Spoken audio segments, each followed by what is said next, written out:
Heyo guys, pala kami. Ayun, dito kami ngayon sa bukid. Ayan o, si Airpat, si Clinton. Ayun, dito kami para mag-harvest ulit ng mga tabako. Ayan, tapos na guys oh. Naalala nyo yung blinag ko na nilaplap namin, yung harvest namin, okay na, tapos na.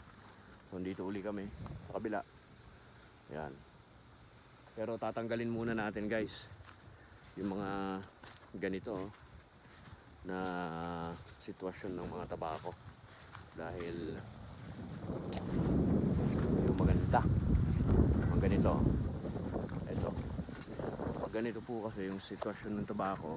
Ayan, kita nyo to, ganito, wala na yan, reject na yan kung hindi mo maagapan.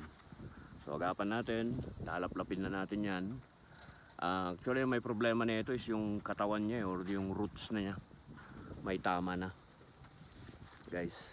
Yun ang downside din minsan sa tabako, dahil sobrang init ng panahon, nagkakaganyan ho sila.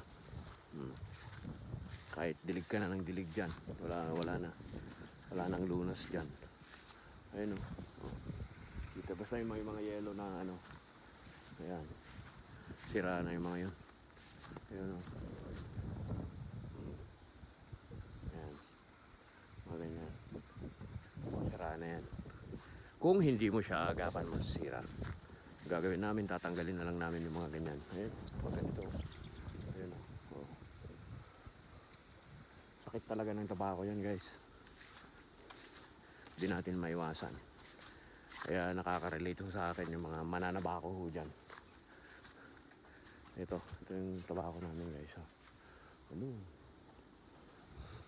Paldo. Kung mataas ang presyo, papaldo ka. Pero kung mababa, wala tayong magagawa. Ayan, ayun pa, ito pa oh. Ayan, tapos na rin doon sa kabila oh. Sobrang init ngayon dito, grabe yung summer, sobra. So gagawin na lang natin guys ay tanggalin yung mga nahihinog na ng mga dahon, okay, dahil para maagapan natin, para kahit papano may presyo pa rin. Yun lang. Salamat. Ito po si John Marino. Peace out.